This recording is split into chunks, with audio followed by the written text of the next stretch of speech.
Hello and welcome to this Friday edition of the World Report with me, Arjun Samar Mahindra. Let's take a look at what's making headlines around the world. Wildfires are raging across Los Angeles, turning the skies red, destroying homes and businesses and blanketing the region with smoke and debris. The largest fire has grown to nearly 3,000 acres and forced tens of thousands of people to evacuate. LA is continuing to be menaced by wildfires, with the latest blaze, the Sunset Fire, bringing havoc to the Hollywood Hills, where the iconic Hollywood sign sits. Now, sustained powerful winds reaching nearly 100 miles per hour are driving fast-moving wildfires near Los Angeles, spewing smoke, destroying homes and closing roads. My colleague Vishnu Shom gets you this exclusive report from Ground Zero. This is one of the worst hit areas in the greater Los Angeles area.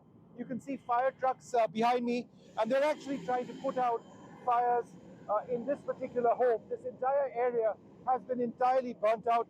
You can see the fire service people walking in over here, the firefighters working over here. We can't get in beyond this particular point, but they're working over here. You can see a great deal of damage in this particular area. The smoke is still coming out of some of the areas over here, and what we're going to actually do is walk through some of these areas to give you a sense of what it looks like.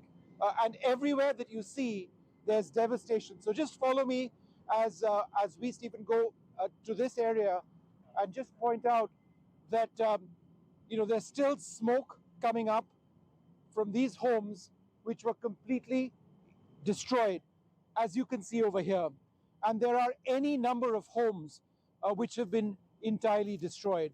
So there is smoke, which you can see coming out of these structures.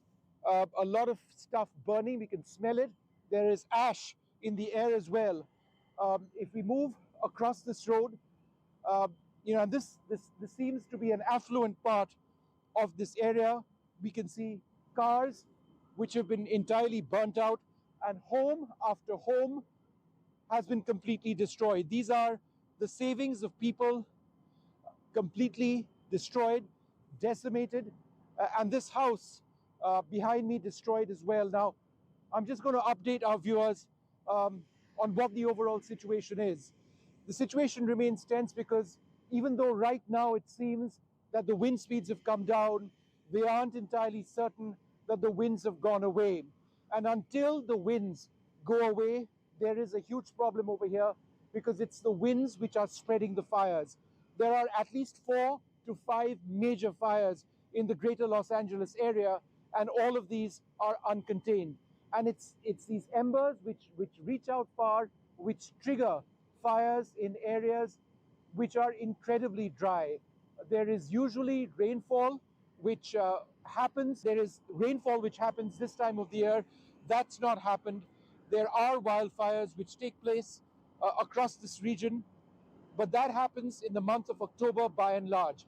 What's taking place now is entirely unexpected. Billions have been lost across the region.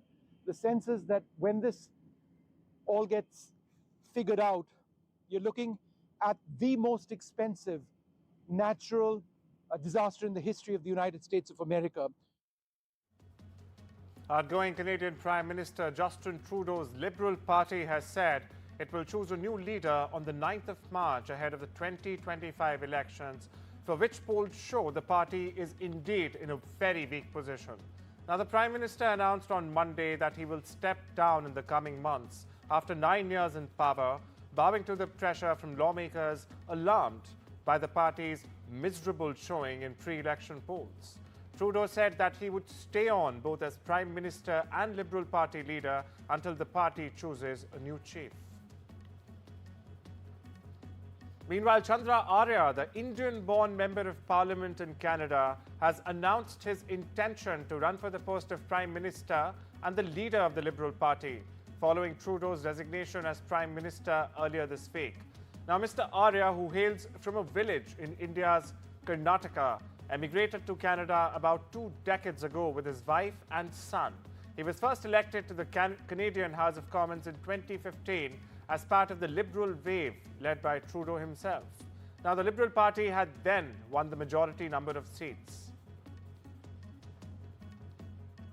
Elon Musk took his endorsement of Germany's far-right party to the next level on Thursday, hosting a live chat with its front woman, Alice Weidel. The 74-minute conversation ranged around energy policy, German bureaucracy, Adolf Hitler, Mars, and the meaning of life. The world's richest man unequivocally urged Germans to back Alternative für Deutschland, or the AfD, in the forthcoming elections. It's the tech billionaire's latest controversial foray into European politics.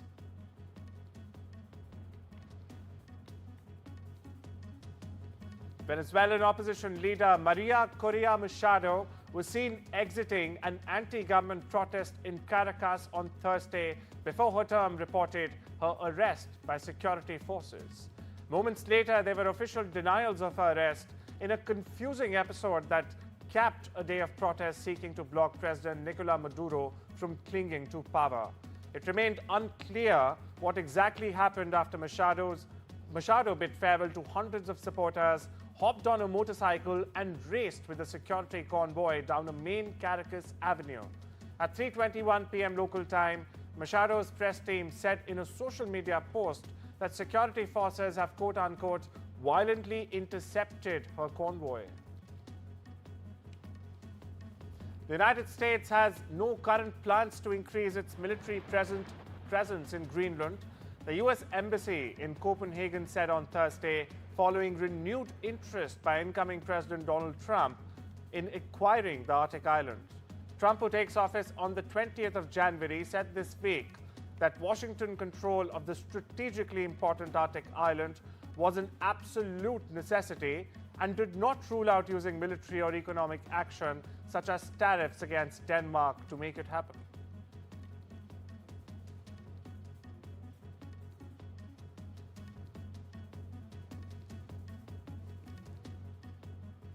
Meanwhile, Greenland's Prime Minister has called for unity, urging citizens not to panic after Trump's repeated calls for the island nation to be included into the US territory. Mute Iga said he understood many people may be concerned after the incoming US president declined to rule out using military and economic force to gain control of Greenland, but called on his fellow citizens to put aside differences and stand together. His government released a statement on Wednesday evening reiterating Greenland's right to self-determination, adding that it looks forward to establishing contact with the Trump administration. The US Supreme Court has narrowly denied Donald Trump's request to delay his criminal hush money sentencing, clearing the way for the president-elect to be sentenced Friday morning in New York.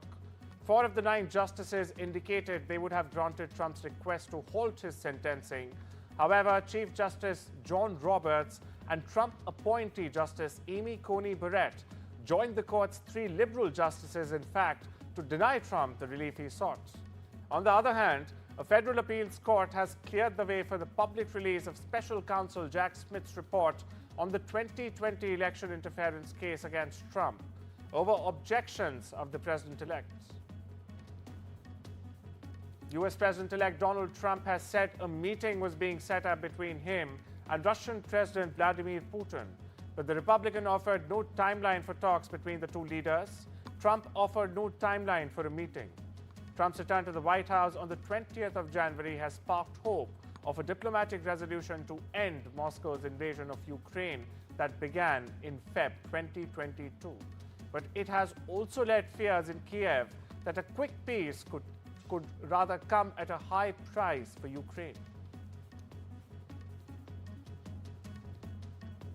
Lebanon's parliament voted to elect General Joseph Aoun, commander of the Lebanese armed forces, as the country's new president, ending a years-long leadership vacuum that hobbled the government, delayed key reforms, and raised fears of a wider collapse as the nation faced numerous crises.